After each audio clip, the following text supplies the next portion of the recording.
partir de agora, Linha Direta com a Saúde e Cidadania. Olá, amigos. No ar, Linha Direta com a Saúde e Cidadania, o seu programa de todos os sábados, aqui pela TV Unisantos, canal 40 UHF 12 NET. Hoje o nosso programa, diferentemente dos demais, está sendo gravado no estúdio da Universidade Unimonte, porque estamos entrevistando hoje o reitor desta universidade, o Dr. Osiris Silva, uma personalidade nacional que nos deu a honra de reservar uma parte da sua agenda carregada para brindar o nosso público telespectador com, evidentemente, muitos assuntos relativos ao seu longo currículo de vida. Dr. Osiris, é uma honra tê-lo conosco. Muito obrigado por ter aceito o nosso convite e oferecemos câmeras e microfones para os seus cumprimentos ao nosso público telespectador. Bem, bom dia a todos, muito obrigado pelo convite.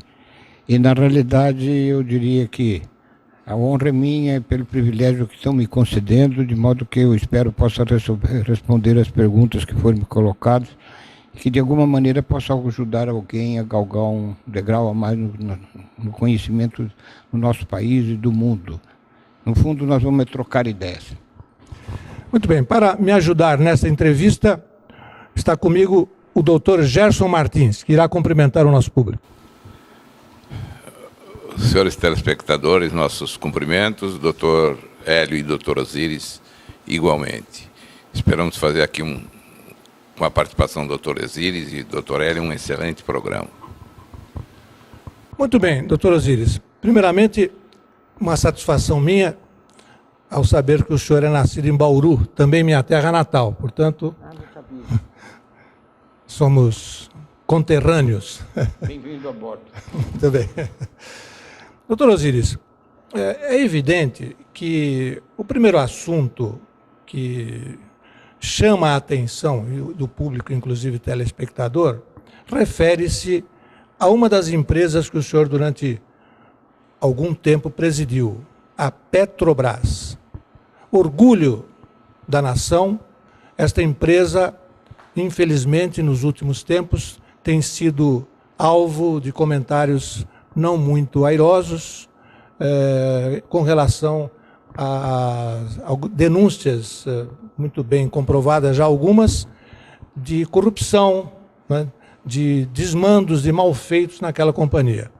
Eu quero crer que o senhor, tendo presidido essa companhia há muitos anos, sente no coração alguma pena daquilo que tem acontecido. Nós gostaríamos que o senhor, em rápidas palavras, discorresse sobre esta companhia tão importante para a economia e para o orgulho nacional, que o senhor teve certamente a honra de presidir, e agora, como espectador, o senhor observa todas essas situações que foram criadas.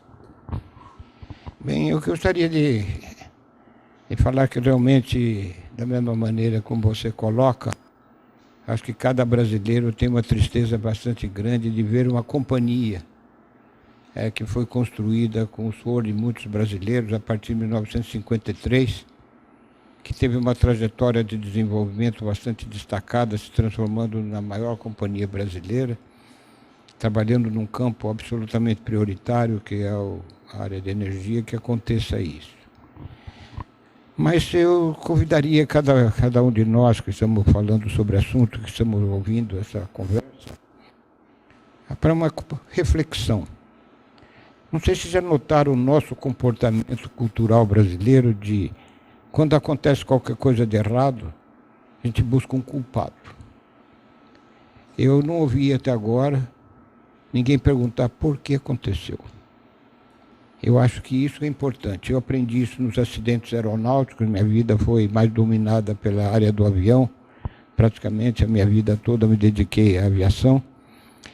E na aviação, o nosso objetivo fundamental, no caso do acidente, é aprender com ele. Por que aconteceu, para que não aconteça nunca mais. E agora a gente vê uma busca desenfreada do culpado. Aí eu fico perguntando, ok, achou os culpados? Ok, pune os culpados. E o que acontece com a companhia que sofreu com isso? Eu acho que esse é um aspecto que está sendo esquecido e que precisava absolutamente ser enfocado. Quer dizer, o que nós aprendemos? E aí vem justamente o cerne da sua pergunta, quer dizer, o que eu sinto em relação ao que aconteceu com a Petrobras. Sob certo aspecto, talvez eu pudesse dizer até que houve um pouco de previsão ou premonição em relação a isso. O governo federal, que é o maior acionista, portanto, é claro, numa companhia estatal, a capitalização majoritária é do governo federal, e o governo federal, crescentemente ao longo da vida da Petrobras, desde 1953, começou a interferir na administração da companhia. E eu acho que essa é a causa de tudo, porque, no fundo, a lei das sociedades anônimas que rege a organização da empresa é muito clara. A responsabilidade sobre a companhia é dos administradores, não é do acionista. E o acionista interferir na vida dos administradores deu o que está acontecendo agora. E isso foi crescente. Desde o tempo que eu presidi a Petrobras, eu lutei muito contra isso, dizendo que eu era o presidente da companhia e não podia assumir a responsabilidade de decisões tomadas em Brasília. E isso aconteceu de uma forma bastante intensa. Eu acho que o aprendizado que nós temos que tirar daí é que o governo brasileiro tem que se transformar num acionista da Petrobras, não do administrador da Petrobras, como fez de indicar diretores, indicar pessoas, encher os quadros técnicos, entre aspas, com pessoas que não são técnicas e com uma forte conotação política. E eu acho que o aprendizado que nós temos que tirar aí é de que a Petrobras tem que voltar a ser uma empresa na acepção da palavra, controlada pelo governo, evidentemente, mas o governo ser o acionista controlador e atuar exemplarmente como um acionista de uma companhia, deixando aos administradores a responsabilidade de conduzir o dia a dia. Ainda não é, nos dias de hoje, essa atitude, uma vez que, com a saída da presidenta Graça Foster, foi indicado o novo presidente, que não representa o mercado, né, e o viés da própria companhia. Ele vem da rede bancária, né, é um bancário que assume a Petrobras, portanto não é um técnico. Seria mais ou menos isso que o senhor enfatizou, que deveríamos voltar a administrar a Petrobras como uma companhia de mercado, não é isso? Olha, eu não diria exatamente isso, porque um presidente da Petrobras não precisa ser exatamente um técnico. Na realidade, o presidente da Petrobras ou de qualquer companhia tem que ser um indivíduo que tenha capacidade de gestão, gerenciamento. E não precisa exatamente entender de petróleo, coisa dessa natureza. Tem que ser um bom gestor, um bom líder que conduza a companhia ao sucesso. O que ele não sabe, ele se apoia com a equipe técnica e coisas dessa natureza.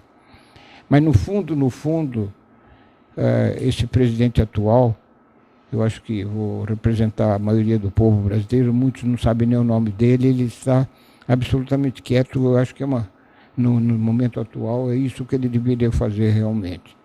Enquanto não terminar esse festival de CPIs e coisas desse tipo que nós estamos vivendo. Porque isso aí é uma espécie de caça aos culpados que nós não sabemos nem se vão ser punidos. Eu já ouvi falar muita gente que isso, no jargão bem brasileiro, diz que vai dar pizza. Eu espero que não. Mas, de qualquer maneira, uma vez apurado isso, acho que nós temos que fazer uma lição de casa e colocar pessoas responsáveis que possam dirigir a companhia. Não estou dizendo colocar uma pessoa técnica ou tecnocrática que só entenda de petróleo, absolutamente não. No caso da Embraer, em particular, nós tivemos um grande presidente da Embraer que não conhecia nada a respeito do avião, mas era um gestor de primeira classe e impôs certas medidas para a companhia que a ajudaram extremamente a desfrutar o sucesso que ela tem hoje. Portanto, é apenas respeitar exatamente o que está escrito na lei. a pessoa que responder pela Petrobras seja efetivamente o responsável pela companhia e responsável por todas as decisões, e que essas decisões não sejam tomadas em Brasília. Pode ser até em comum acordo, mas não ser tomadas fora dos muros da companhia. Doutor Osiris, não há muita pressão internacional, inclusive das grandes companhias estrangeiras, das 7 irmãs, para danificar a imagem tão boa que a Petrobras sempre teve no Brasil nos últimos anos? Olha, eu vou responder a pergunta, muita gente vai discordar de mim, tenho certeza. Mas o Brasil não tem significado no mundo. Quer dizer, é muito chato dizer isso. 3% da economia mundial é brasileira. Não, 1% do mercado externo. O Brasil não tem significado. Mas tem um forte mercado interno. Mercado interno, sim, mas isso não reflete no mercado mundial. Mas eu falei que a minha colocação ia colocar discordâncias. Eu começo. Porque já começou aqui bem próximo. Mas, no fundo, nós não temos significado no mercado mundial. E, por outro lado, as companhias que competem com a Petrobras no mundo têm muito o que fazer do que prestar atenção numa companhia que não tem significado para eles. Nós temos muito petróleo hoje. Agora, tem significado, evidentemente, para as pessoas que perderam o dinheiro. Quer dizer, porque, no fundo, o que move tudo isso no mercado, inclusive o mercado de energia, capital, é o dinheiro.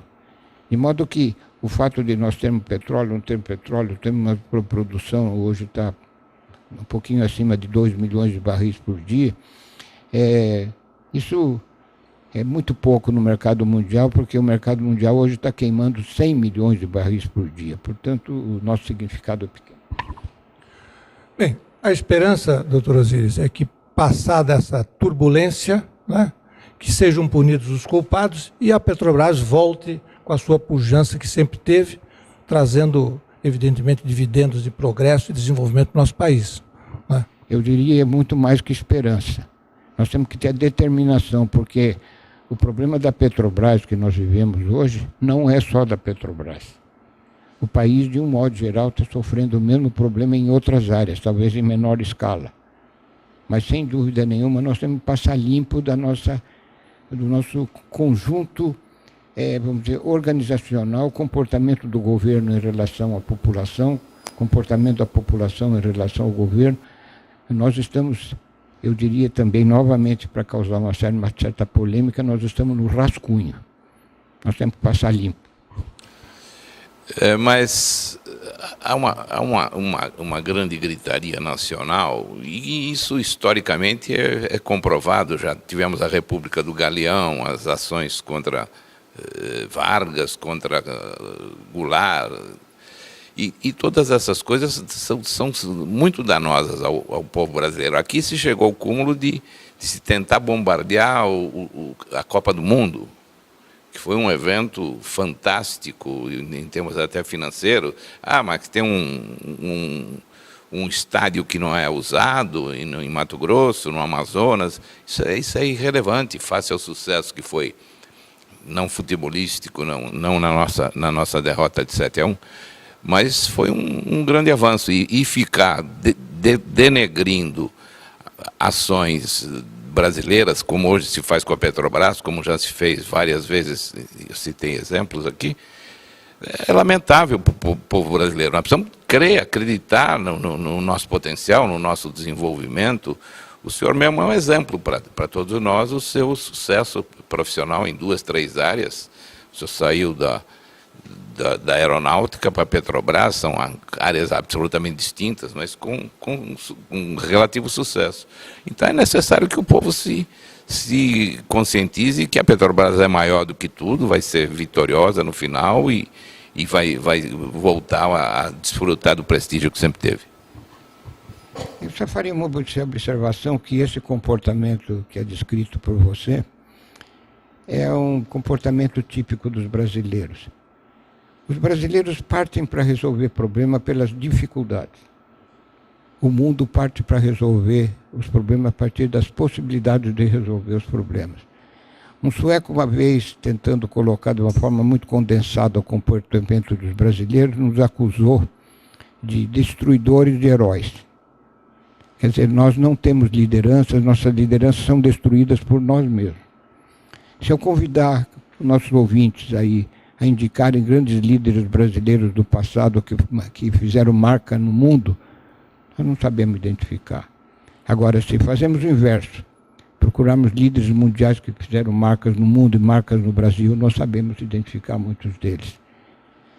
Na realidade, eu vejo que um país e uma população deve buscar o melhor, buscar o sucesso, buscar a solução dos problemas e não ficar chafurdando na lama das coisas ruins. E nós temos que criar um espírito nesses brasileiros. Aliás, eu sou reitor de uma universidade, é o que eu procuro fazer com os meus alunos, é lutar pelo sucesso, é prestigiar as pessoas, ver que as pessoas, na sua maioria, são honestas. Se nós olharmos na lei, inclusive o comportamento do governo em relação a nós, é um processo crescentemente de desconfiança. No passado, até recente, eu podia declarar meu endereço numa repartição pública e todos acreditavam. Hoje eu tenho que levar um comprovante porque eu sou um profundo mentiroso e minto sempre a respeito do endereço onde eu moro.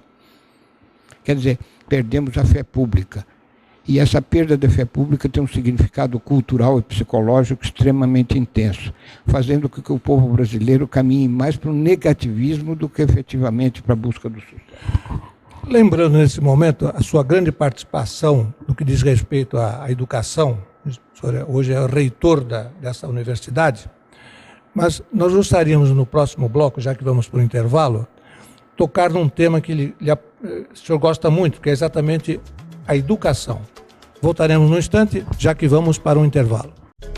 Estamos apresentando Linha Direta com a Saúde e Cidadania.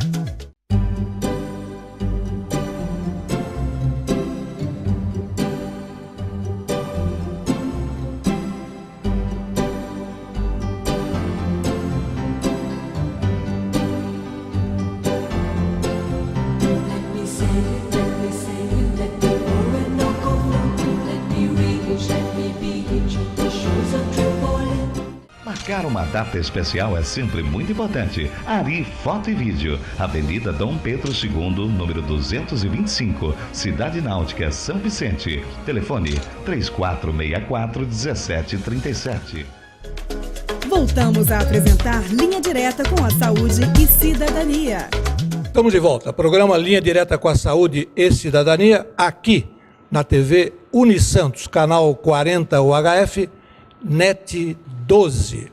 O nosso entrevistado de hoje é o Dr. Osiris Silva, uma das grandes personalidades nacionais e que hoje nos dá a honra de ser entrevistado pela nossa equipe. Dr. Osiris, no final do bloco anterior, começamos a falar sobre educação. E existe um lema do grupo Ânima, da qual o senhor é presidente do conselho, que diz assim, abre aspas, transformar o país pela educação. A nossa presidenta lançou, já no primeiro mandato, o Brasil Pátria Educadora, mais um lema mais ou menos semelhante. Agora, eu lhe pergunto, Brasil Pátria Educadora, as verbas estão com dificuldade de chegar ao seu destino, o FIES, que é o Fundo de Assistência aos Jovens Estudantes, está suspenso em alguns setores, o baixo índice do IDEB, não é? Com o Índice de Desenvolvimento da Educação, as verbas do Fundeb, que deveriam estar injetadas em maior quantidade nos municípios, também são aquém das necessidades.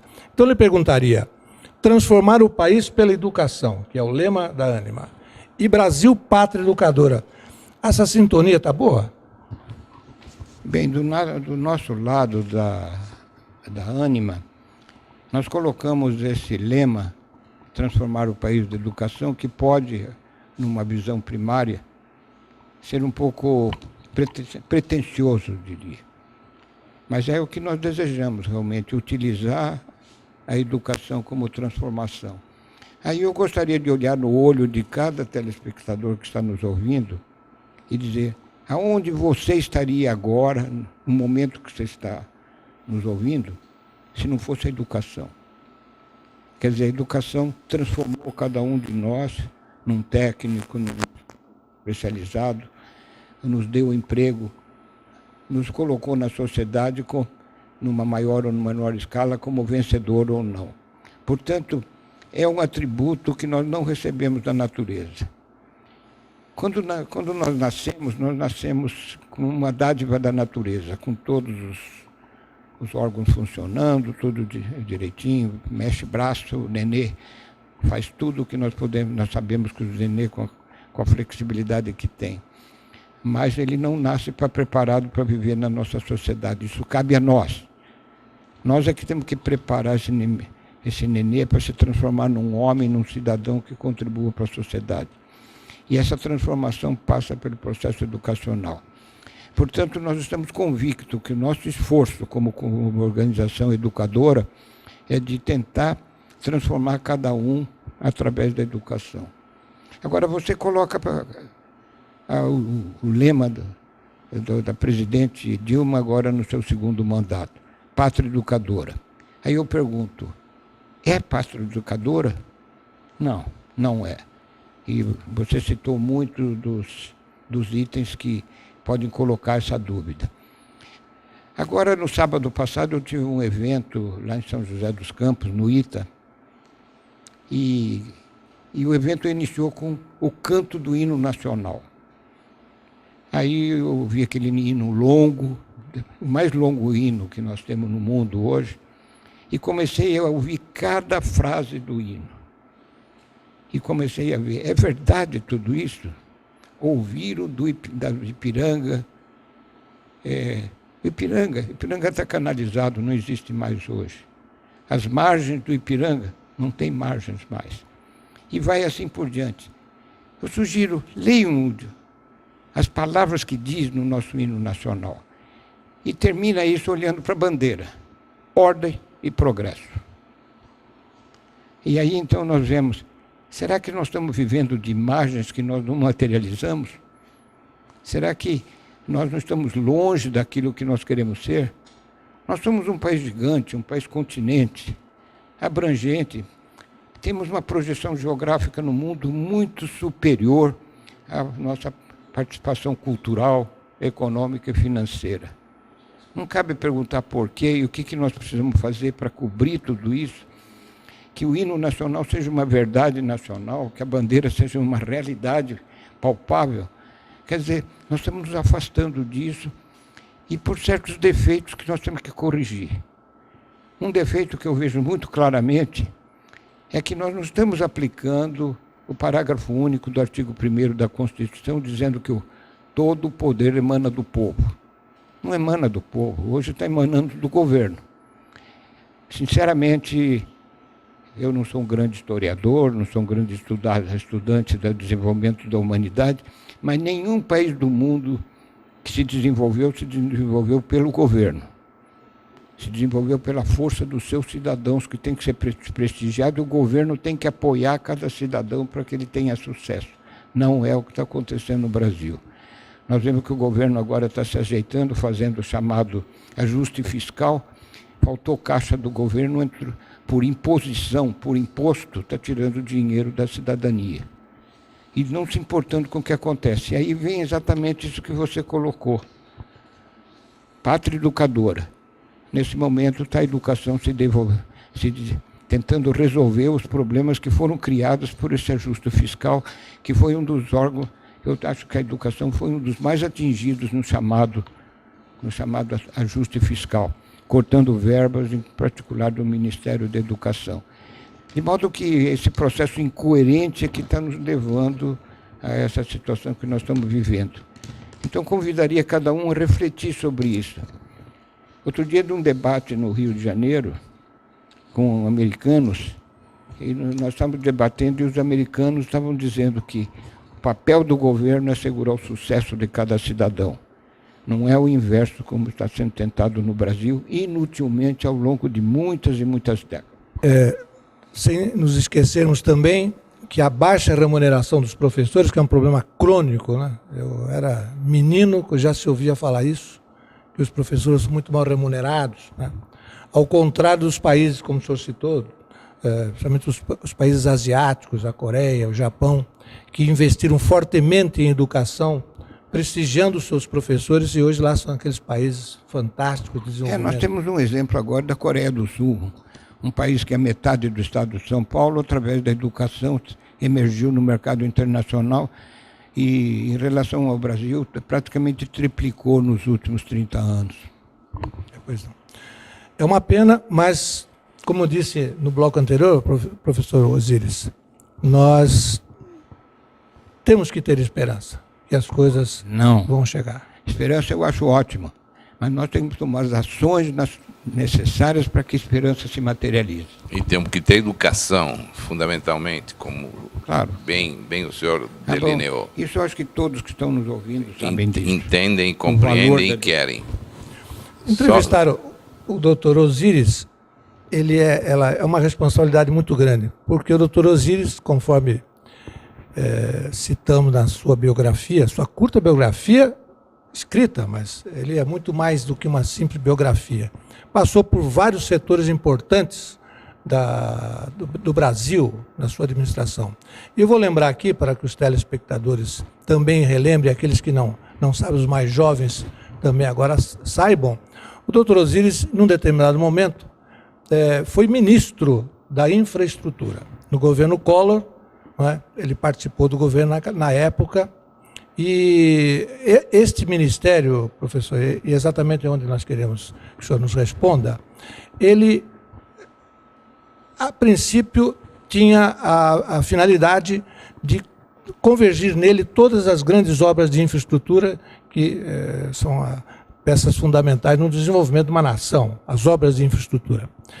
Mas esse ministério foi extinto em 1992 e agora, nos atuais governos, ao se instituir os chamados planos de aceleração do crescimento, todas essas obras de infraestrutura que estão dentro dos planos são pulverizados em vários ministérios. Então, a nossa pergunta é a seguinte: o senhor que passou por um ministério que tinha toda essa possibilidade, não vê com uma certa crítica este fato? Não seria mais interessante que nós pudéssemos reunir em um setor tão importante para o desenvolvimento nacional, num simples ministério?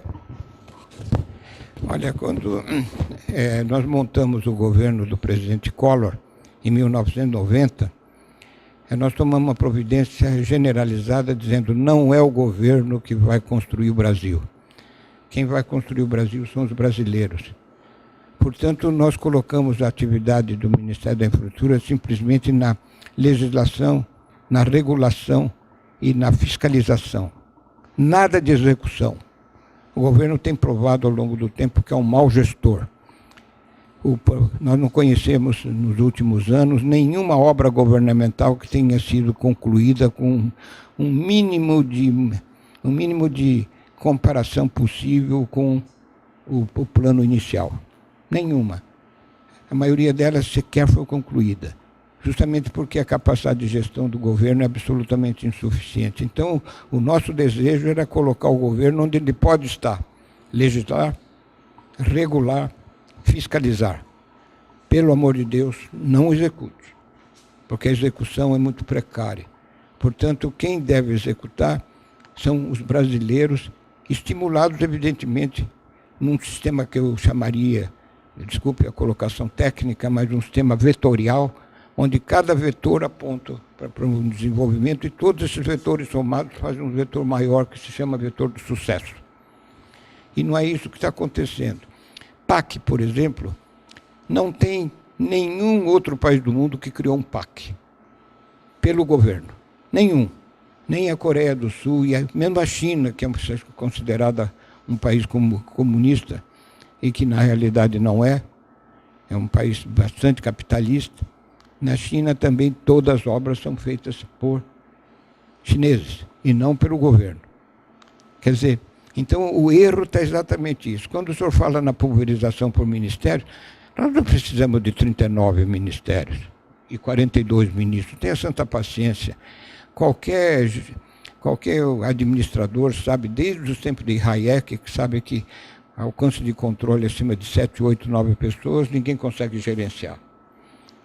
Quer dizer, tem gente que diz sob tom de piada, dizendo que o ministro atual do governo da presidente Dilma, ele tem 2 momentos. Ele vê a presidente no dia da posse e no dia da demissão.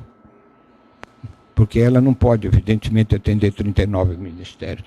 E não precisa ter um ministério para cada item desse, não precisa. Foi justamente a nossa proposição em 1990, quando o presidente Collor assumiu o governo.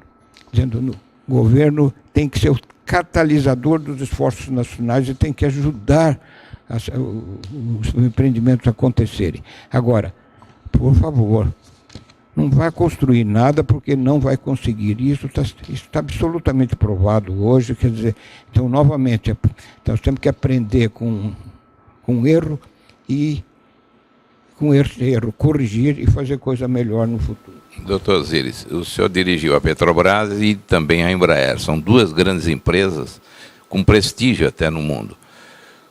Conte como é que foi essa sua gestão na Embraer e o sucesso da aviação brasileira no mundo. Eu interromperia para dizer que, com certeza, isso não está nos textos, mas eu tenho a certeza que a Embraer é a menina dos seus olhos, não é?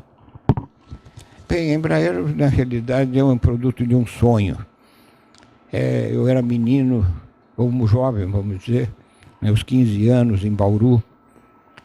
Eu tinha um professor de química que era fã de Santos Dumont, falava sempre de Santos Dumont, e frequentava o Aeroclube de Bauru, que era bem desenvolvido na época. Eu saía da sala de aula, o professor falando do nosso grande líder e sábio, o Santos Dumont, e chegava no Aeroclube e todos os aviões eram americanos. E aquilo batia na minha cabeça e funcionava como um contraste inaceitável, dizendo: puxa, nós tivemos Santos Dumont, abandonamos Santos Dumont, jogamos a toalha e os americanos ocuparam isso. E foi isso que moveu minha vida e eu comecei a pensar em como que eu me instrumentava para isso. Aí eu usei a capacidade da educação para transformar. Não que se fosse ideia minha. Eu tinha um professor também de matemática no antigo ginásio que dizia: se você quiser escapar do círculo de ferro que nós vivíamos em Bauru, Bauru só oferecia emprego para ferroviário. Eu não queria ser ferroviário. E ele dizia: então você precisa se dedicar à educação para ser transformado para o que você deseja. E foi aí que eu abandonei a ferrovia para passar para a área aeronáutica, consegui uma bolsa da Força Aérea para ser engenheiro do ITA, e realmente foi o melhor presente que eu recebi na minha vida, que eu acho que jamais vou poder pagar o que eu recebi lá no ITA como treinamento para ser engenheiro aeronáutico. E aí, com a instrumentação necessária da educação, aquele sonho da juventude pôde ser transformado em realidade através da estratégia que nós colocamos para a criação da Embraer, que foi criada em 1969. E o resultado todos nós sabemos. Hoje nós temos uma empresa mundial que temos aviões voando no mundo inteiro. O assunto é tão empolgante e creio que cala fundo no Dr. Osiris, que nós gostaríamos de enfatizá-lo no próximo bloco, já que vamos para um pequeno intervalo. Estamos apresentando Linha Direta, com a saúde e cidadania. Marcar uma data especial é sempre muito importante. Ari Foto e Vídeo, Avenida Dom Pedro II, número 225, Cidade Náutica, São Vicente. Telefone 3464-1737.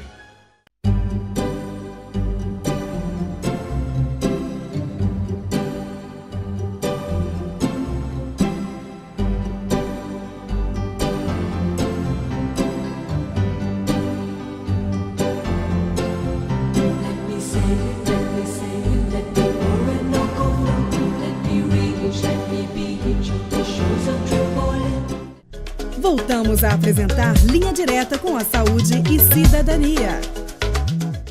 O nosso entrevistado de hoje é o Dr. Osiris Silva, atual reitor da Unimonte, esta universidade que nos está abrigando hoje para fazermos esta entrevista. Dr. Osiris, ao final do bloco anterior, começamos a falar sobre a Embraer. A Embraer, uma das nossas maiores empresas nacionais e que o senhor praticamente tem como a sua menina dos olhos, né? A dedicação que o senhor deu a essa empresa, praticamente o senhor desenvolveu ela nos níveis que hoje nós temos e certamente é uma pessoa importantíssima nesse mecanismo de criação e desenvolvimento da empresa. Nós gostaríamos que o senhor citasse não só esse começo, mas também as repercussões para o mundo atual, para os dias que correm no Brasil, da importância dessa empresa para o Brasil e o seu desenvolvimento. Bem, a Embraer, por fruto do que eu disse no bloco anterior, ela partiu de um sonho e eu diria foi uma vitória da educação, porque se não houvesse o Instituto Tecnológico de Aeronáutica de São José dos Campos, criado pela Força Aérea, portanto o governo, nós não teríamos o sucesso de hoje. E pode notar que o avião é um produto absolutamente complexo,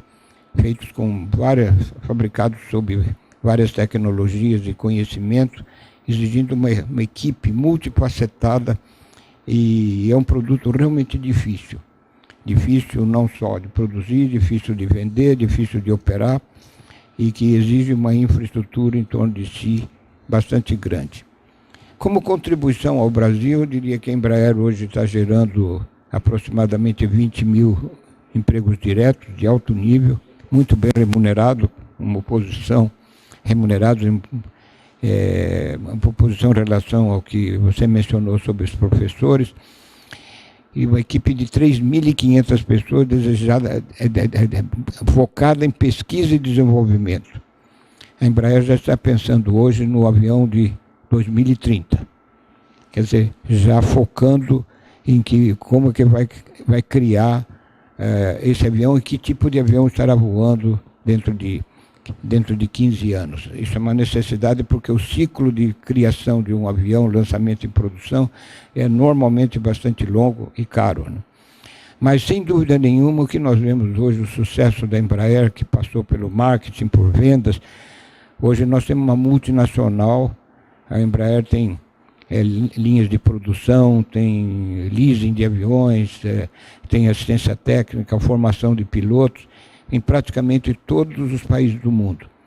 Quantos aviões foram produzidos na Embraer e na sua gestão? A maioria deles foram na minha gestão, mas eu diria da ordem de 7 a 8 mil aviões, conforme o critério que nós usamos para computar isso. E hoje o maior número de aviões nos Estados Unidos são brasileiros? Nós temos da ordem dos 2.500 aviões voando nos Estados Unidos, uma boa quantidade também na Europa. No Extremo Oriente nós tivemos bastante sucesso e os produtos brasileiros entraram. Agora, um ponto importante a chamar a atenção é que são produtos de alto valor agregado. E a Embraer, no Brasil, hoje é a maior exportadora brasileira de produtos de alto valor agregado. Ela bate tudo mais que está acontecendo aí por força, efetivamente, da característica do avião. E leva uma imagem muito sólida do Brasil, que é isso que eu gosto muito, porque o Brasil precisa dessas imagens das companhias. Imagine, por exemplo, um coreano do Sul, a imagem de uma Samsung em todas as esquinas do mundo. Não tem um certo valor isso daqui que nós devemos comemorar permanentemente. Eu gostaria que o nosso país tivesse a mesma imagem com relação a outros produtos. Agora, doutor Osiris, a Embraer, de uma certa forma, canalizou mais as suas atenções sobre os aviões comerciais. Então, na verdade, tem números relacionados a isso, que 45% do mercado mundial para aviões de 30 a 60 assentos e 23% de 91 a 122 assentos. Portanto, uma fatia importante da aviação comercial. Por que a Embraer nunca se destinou primordialmente, ou com a mesma importância, para a criação dos aviões militares? Isso não acontece só com a Embraer.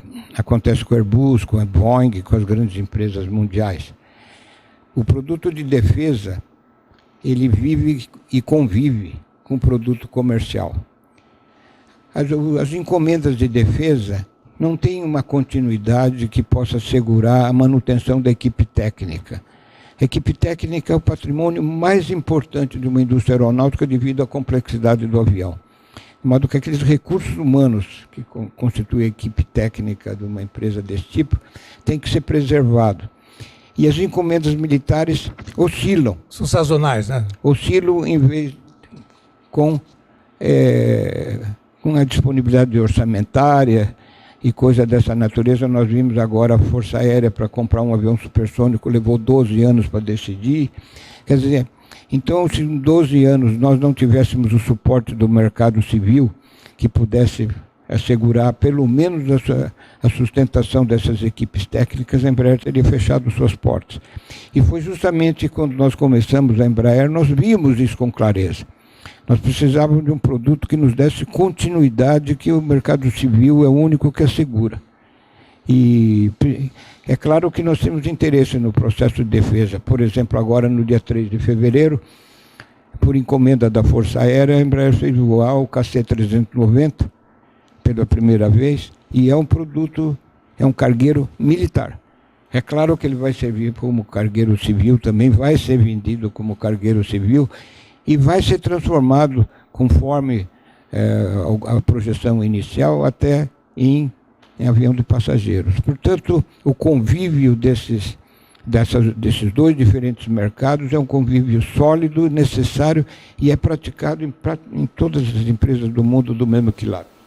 Doutor Osiris, o senhor tem milhares de horas de voo em suas pilotagens, e o senhor não conseguiria chegar em Santos por via aérea. Nós já tivemos na região, tivemos o Aeroclube e a base aérea com linhas até regulares. No Aeroclube de Santos, pousou ali algumas centenas de vezes o Antoine de Saint-Exupéry, o autor do Pequeno Príncipe, personagem conhecidíssimo em todo mundo. Ainda hoje o livro é sucesso. O senhor não conseguiria chegar em Santos por via aérea. Há a expectativa de 2 aeroportos serem criados, mas pouco se fez até hoje. Na base aérea, e em Guarujá e em Itanhaém. Como é que o senhor vê isso? E como é que o senhor podia, com a sua experiência na área, dizer alguma coisa, abrir os olhos dos nossos governantes, da necessidade de se criar linhas normais de aeronáutica na região? Eu me lembro que na entrevista que eu fui convidado a fazer para o jornal Tribuna de Santos, quando fui designado reitor, tive a oportunidade de levantar exatamente isso, que foi manchete até da Tribuna de Santos.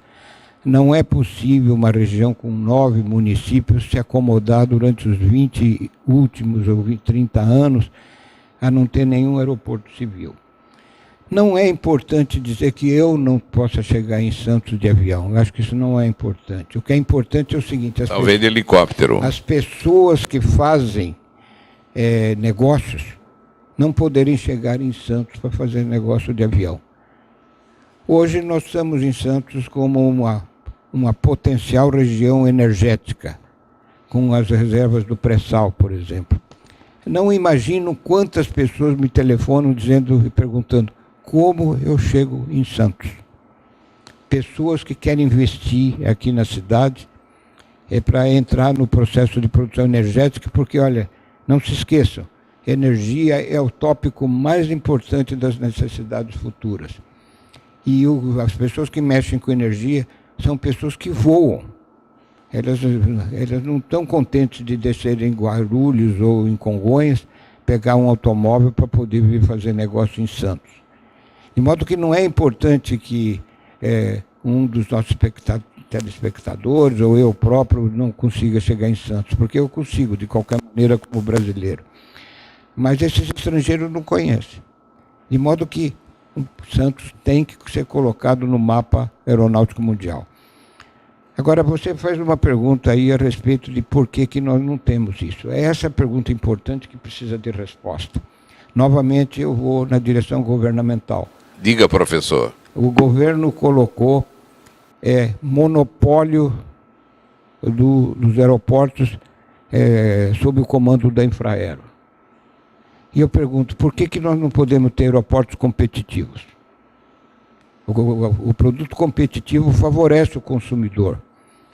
De modo que o que o governo tem que fazer não é restringir que todos os aeroportos tenham que ser comandados pela Infraero, cuja eficiência como empresa já está demonstrado que não funcionou.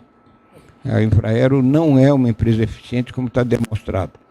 Então está absolutamente demonstrado. Quer dizer, portanto, nós temos que instituir o que existe no mundo, competição entre aeroportos. Quer dizer, abre a concessão pública para os aeroportos e deixa que o setor privado explore esse serviço, evidentemente sob regulação, sobre fiscalização, tudo o que seja necessário para preservar o interesse público. Mas a iniciativa de fazer aeroportos, nós não podemos passar pelo governo. E vamos pensar um pouco. A sede da Infraero é em Brasília. Quanto tempo alguém, lá em Brasília, pensa em Santos? Nem passa pela cabeça dele sobre que Santos ou que a Baixada Santista não tem aeroporto. O que a gente sente, que o Santista sente, o homem de negócio em Santos, na Baixada e tudo isso sente, é que ele não tem acesso e muita gente pergunta. E lamentavelmente... Eu dou só um exemplozinho particular. Eu sou amigo, ainda sou muito amigo do presidente do Instituto Brasileiro de Petróleo, que é no Rio de Janeiro. Eu o convidei para fazer uma palestra aqui na Unimonte para os nossos alunos. E quando eu convidei ele, imagine, do Rio de Janeiro, um carioca me pergunta pelo telefone, como eu chego em Santos? Veja, nós temos que eliminar isso. Quer dizer, nós temos que ter todas as facilidades para as pessoas que querem gerar emprego aqui para a cidade, investir aqui. E o avião, hoje, é o campeão mundial da mobilidade. Se nós fizermos alguma pesquisa, vamos ver que mais de 3 bilhões de pessoas voaram fazendo negócios no ano passado no mundo. 3 bilhões de pessoas é metade da população da Terra. Alguém deles veio a Santos? Não veio. Quer dizer, já imaginaram quanto de negócios nós estamos perdendo? Estamos perdendo um bocado de negócio, porque simplesmente Santos não se mostra no campo aeronáutico mundial e não tem nem acesso. Então o sujeito, a gente tem que contar para ele, olha, você vem, desce em Guarulhos, e Guarulhos onde é que fica? Pega um táxi ou coisa parecida, vem para Santos, onde ele fica? Quilômetros. Quem cuida dele? Ele quer voltar, como é que eu faço o caminho inverso? Exato. E curiosa e tragicamente, foi um avião que deu vistas a Santos, né? Com a queda daquela tragédia que vitimou. É aquilo que eu te falei, a má notícia no Brasil é muito melhor que a boa notícia. E, lamentavelmente, por não ter uma pista adequada, provavelmente, uma das causas daquele acidente. Provavelmente grave. É. E as condições técnicas? A causa não foi essa, mas não importa. O que importa é que deveria ter um aeroporto equipado que permitisse, com os equipamentos do solo, uma aproximação mais segura, que não foi possível. Exatamente. E as condições técnicas de criação desses aeroportos são difíceis na sua visão? O senhor tem uma experiência muito grande nessa área? Não são difíceis, apenas depende de investimento. E se depender de investimento governamental, esquece. Não teremos aeroportos. Não teremos aeroportos. Muito bem. São coisas que realmente ficam para reflexão, inclusive dos políticos, dos governantes, para que em breve nós tenhamos uma pista de pouso adequada aos interesses da nossa região. Não, mas vamos fazer um parênteses aqui pelo esforço da prefeita Maria Antonieta de Guarujá. Ela está realmente se esforçando nessa direção. O que tem que fazer é que todos nós, se a solução for fazer na base aérea, do jeito que está acontecendo, quer dizer que ela receba o apoio de todos, no sentido de fazer com que, efetivamente, o aeroporto de Guarujá, eventualmente um outro dentro do sentido da competição de Itanhaém, Praia Grande, etc. O negócio não é limitar os aeroportos, vence o melhor. Bem, o programa Linha Direta com a Saúde está tendo a honra de entrevistar o Dr. Osiris Silva, que é o reitor da Unimonte, exatamente onde estamos fazendo esta gravação. O Centro Universitário Monte Serrate, a Universidade Unimonte, é comandada pelo Dr. Osiris, e nós vamos deixar esse espaço agora, ao final da nossa entrevista, Dr. Osiris, para que o senhor nos diga, e para a população, o nosso telespectador, como está a universidade, quais são os grandes projetos, a parte docente, a parte discente, enfim, informações que provavelmente o nosso público telespectador está ansioso por saber. Bem, eu posso dar uma resposta bem resumida, dizendo que nós estamos tentando transformar o santista pela educação. Estamos fazendo todo o esforço possível. Temos uma universidade que está atendendo de uma forma pioneira até certas áreas, como, por exemplo, a área de petróleo e gás. Acho que somos uma das poucas universidades que estamos oferecendo esses cursos, porque, efetivamente, o pré-sal, embora não tenha decolado, nós sabemos que tem muita importância para a cidade. O que nós estamos desejando é construir em cima disso. Se notarem a trajetória da Unimonte, que é uma universidade que tem mais de 40 anos, quando nós assumimos a universidade a partir de 2007, iniciamos um processo de crescimento. Não foi um processo físico de muito mais alunos, mas sem dúvida nenhuma um processo significativo de melhoria da qualidade do ensino, que é o que conta. Na qualificação, evidentemente. Na qualificação, porque, na realidade, no mundo hoje, nós sabemos isso claramente, vence o melhor. E nós estamos procurando fazer do santista o melhor. Nós temos tentado bastante nessa direção, vamos continuar tentando, criando áreas pioneiras, estamos treinando da melhor maneira possível, dando todas as oportunidades a formar melhores professores, criamos os melhores cursos. Quer dizer, estamos embutidos nessa direção. Há falhas? Sim, há falhas. Mas, sem dúvida nenhuma, o nosso esforço é nessa direção. Eu agradeço aí a oportunidade de falar da Unimonte, mas eu acho que a universidade, as escolas, têm que voltar a certo prestígio do passado. Eu me lembro na minha terra natal, em Bauru, que quando havia uma solenidade, na mesa principal era chamado os diretores, naquela época não existia a figura de reitor, os diretores das escolas para tomarem assento nas mesas diretoras do trabalho. Hoje, quando vai se montar uma solenidade, os professores não são sequer lembrados. Perderam o prestígio social que eles merecem, porque, afinal, eles estão trabalhando com o que nós temos melhor em casa, nossos filhos. Não é verdade? É o que nós desejamos para eles.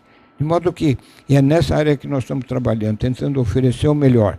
Se não conseguirmos, podem criticar, podem falar, mas, olha, sinceramente, as tentativas estão sendo feitas, e pelo elenco do que nós fizemos desde 2007 até agora, eu acho que houve um diferencial bastante grande. A Unimonte mesmo cresceu na percepção dos próprios santistas como é uma universidade bem mais presente no mercado de Santos do que era no passado.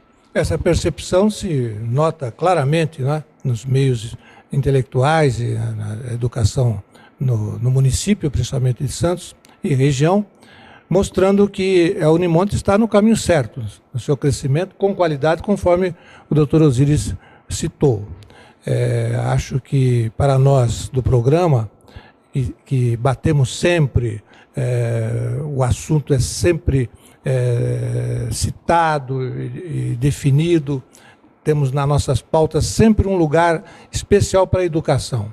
E o que o senhor diz, evidentemente, vem de encontro aos nossos interesses do programa, e o nosso público, que já está acostumado a ver coisas assim, certamente está se enriquecendo com essas informações que o senhor nos traz. Professor, em breve síntese, em síntese apertada, o que o senhor poderia dizer, depois da sua experiência positiva, dirigindo algumas das maiores empresas brasileiras e um ministério dessa importância que o senhor dirigiu, aos jovens, ao estudante, ao nosso público telespectador, principalmente ao público-alvo, não só da Unimonte, mas da Universidade Católica de Santos também, mas para toda essa juventude, que mensagem o senhor, com a sua experiência, pode dizer de uma forma breve? Bem, eu queria agradecer a gentileza do convite para essa entrevista, e fechando da maneira que você coloca, eu diria, meu caro jovem, olha o mundo que você está vivendo agora. Você está vivendo num mundo que é global. Produtos do mundo inteiro são vendidos no Brasil. Não há produtos brasileiros que estejam no mundo todo. Olha a diferença aí. É para desanimar? Eu dizia, não. É uma oportunidade para nós mudarmos isso. E nesse mundo global, há uma coisa que emerge em todos os países de sucesso do mundo. Competência, inteligência, inquietude em relação ao que nós temos que fazer para o futuro. E eu gostaria que esses atributos e muitos outros pudessem encher a cabeça de vocês e dizer, vocês são cidadãos não somente brasileiros, não somente santistas, mas são cidadãos do mundo. E vocês vão enfrentar, meus caros jovens, para o futuro, a competição de gente muito competente. O estudante hoje que está numa escola está vivendo momentos mágicos, na frente de um professor que está tentando incutir nas suas cabeças o conhecimento que tem, tentando transferir isso para a cabeça de vocês. Aceitem isso como uma enorme ajuda. E, no fundo, a soma de tudo isso leva vocês a serem competentes. Porque o mundo está competente, globalizado, não termina no Atlântico de um lado, não termina nos países da América do Sul. Quer dizer, o mundo é efetivamente global. Ou nós, brasileiros, encontramos caminhos para sermos também globais, e pensando mundialmente da moda que o mundo está pensando hoje, ou nós vamos viver por momentos muito difíceis do futuro. E isso eu não desejo a cada um, eu desejo sucesso. Lutem pelo sucesso. Façam com que o sucesso seja, vamos dizer, palavra de ordem de cada dia. E cresçam nessa direção e, evidentemente, vivam felizes. Muito obrigado. Uma mensagem clara e emocionante que o Dr. Osíris passa para todos nós e certamente, ao final, veio enriquecer mais essa entrevista, que certamente foi do agrado, tenho a certeza, de todo o nosso público telespectador. Dr. Osíris, nós nos sentimos honrados por ter aceito o nosso convite, agradecidos por todas essas mensagens que o senhor nos passou e esperamos nos encontrar em outras oportunidades. E deixamos para o senhor as câmaras e microfones para as suas despedidas finais. Bem, minha despedida praticamente eu já fiz. Muito obrigado pela atenção de todos. E se eu disse alguma coisa que você generosamente está dizendo que foram válidas, que pensem nelas. Eu sempre pensei nisso e foi pensando justamente em grandeza e ter sucesso no mercado mundial que nós pudemos construir hoje uma companhia que esteja no mundo inteiro vendendo produtos complexos, inteligentes, bem concebidos, de propriedade intelectual nossa com marca da Embraer. Nós temos aviões brasileiros feitos por nós. E nos nossos automóveis, por exemplo, não o são. De modo que vejam que há uma diferença bastante grande. E essa diferença significa valor. A gente trabalhar pelo valor, não pelo dinheiro. O dinheiro é qualquer coisa necessária para lubrificar o sistema. Mas que a gente precisa trabalhar com valores, com comportamento éticos, morais, de modo que nós possamos dizer, nós nos ombreamos com os melhores países do mundo. Novamente, muito obrigado, agradeço essa oportunidade e, sem dúvida, fico à disposição. Doutor Gerson, estamos partindo. Suas despedidas. Uma vez mais, o professor Osíris nos dá um incentivo de disputarmos empregos e sucesso, não no Brasil, mas principalmente no mundo. Parabéns, professor. Estamos partindo. Um grande abraço a todos, prometendo voltar no próximo sábado a partir das 13h30, aqui sempre pela TV Unisantos, canal 40 UHF e NET 12. Um grande abraço a todos.